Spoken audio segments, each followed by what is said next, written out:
confident. And at times I got down on myself. But again, I just had this core belief that this was something that was going to happen and that should happen. And again, going back to Frodo and Lord of the Rings, it was I always felt it was my mission to make this happen. That if I wasn't going to do it, no one else would.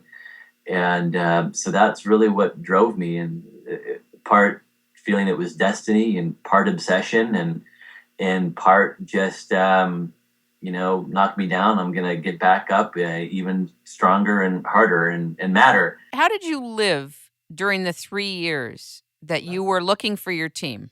How did you function financially? Well, when you sell everything that you possess, you come back to nothing.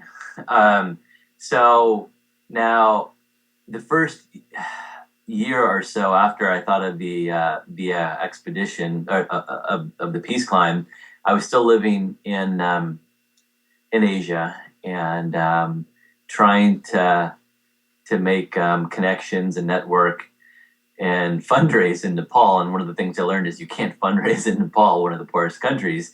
But I did make a lot of good connections there. And so I spent many, many months there trying to do all of that. And then I moved to Thailand for a few months.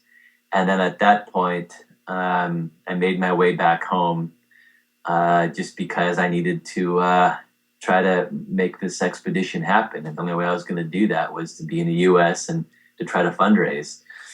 So then going back to that statement I just made earlier, which is when you sell everything you possess, you come back to nothing. So I was actually sleeping on the floor at my dad's house for a long time, trying to make this thing happen.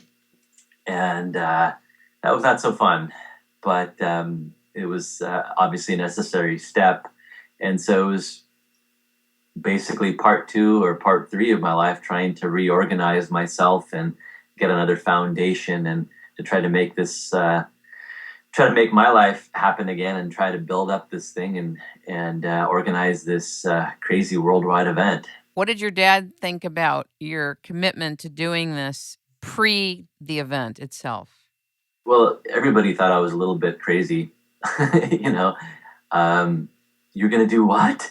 I remember my mom, just like, then she'd turn her head in that motherly way and kind of shake it and then say those motherly words. Well, this is what makes you happy.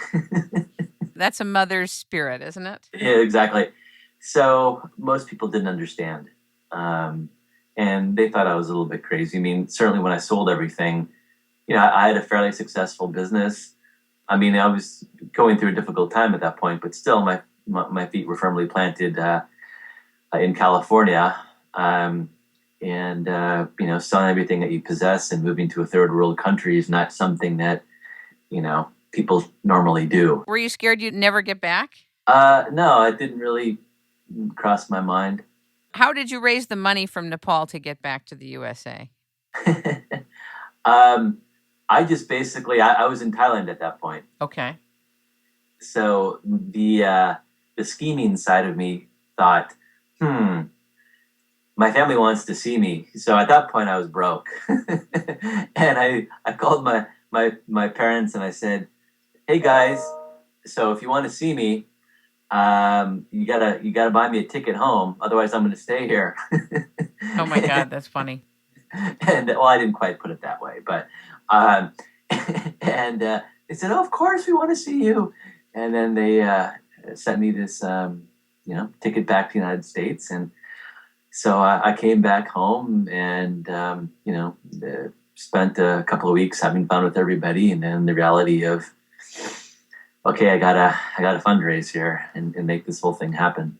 How much did you actually raise to prepare everybody, bring everybody together, and actually film this entire climb? Oh, lots of money. I don't want to go into specifics. Just more in terms of actually project financing. Is it $1 million? Is it over $10 million? In other words, what does it take to have done what you did? I'm not asking what Panasonic funded. I'm asking in terms of the whole caboodle.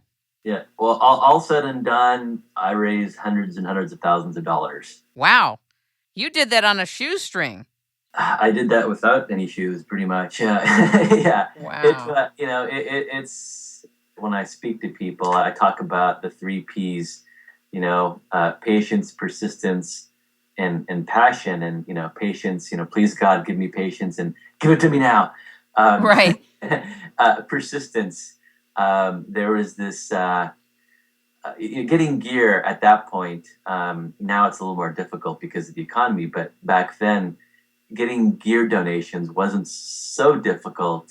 I mean, it still was, uh, but you could actually get some gear donations if you were persistent. And this one gear company, they told me no three times, and I had this direct number to the marketing manager, and I kept on bugging him and bugging him, and finally, I kept on getting back to him, and he said, "You know what, Lance? I can see I'm not going to get rid of you, so I'm just going to give you this stuff." And then he says, "After that, please leave me alone."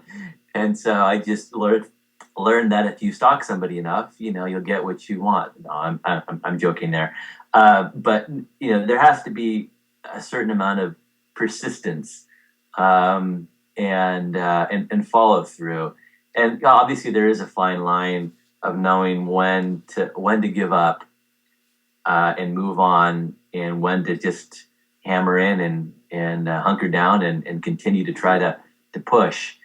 And that's one of the things that I learned is the patience part. That if I just wait long enough, or if I just have enough patience, some door may open. And then if I just have enough persistence and follow through, that these things, I may create a situation where, an opening may occur. And then, of course, the passion part. If you don't have passion, you've got nothing, because no one's going to believe you, no one's going to follow you. And one of the things that, for me, the whole passion part is that it encompasses everything. And I wasn't always all that articulate, but people could sense in me the passion, and they could feel that, hey, this guy really means what he says. I think what he's doing may be a little bit of a pipe dream, but he really believes it. He has so much passion. And I think that's how I sold people on this, is that they just, felt that fire in me, and felt that passion in me, and believed in what I was doing, because I believed so strongly in it. So I think if people have some crazy dream, as long as it's realistic, if you've got those three P's, the patience, persistence, and most importantly, that passion, that'll get you a hell of a long way to achieving that dream. How did you prepare physically? It sounds like in your climbs, even in Nepal, and a lot of the treks that you've done before Everest, it sounds like you were in great shape. How did you get in shape? What did you eat before you climbed Everest? And what kind of diet do you have to be on to do it? I don't think you need any specific diet. I had some nice hiking trails where I was living, and a wonderful yellow Labrador retriever. And we would just go hiking in the hills every day in California. And that's, I'd put a heavy backpack on, and every morning just head out into the hills and spend a good hour and a half, 2 hours hiking, getting up a good sweat, and lifting a little bit of weights, and, just stretching and exercising, and, not eating too much crap. But no comparison to Everest. Come on. No comparison. What you're describing in California is not even in the same universe of testing and challenge as Yeah, Everest. of course not. But not everyone has Everest in their backyard, or high mountains in their backyard, Right. and so one way to obviously you need climbing skills, you need high altitude skills, you need all of these things, but at the core, you need to be fit, from a cardiovascular point of view, and you need to be adventurous. And so, I just kind of gradually did smaller climbs, and made my way up, and yeah, and one thing led to another, and I did the Nepal trek, and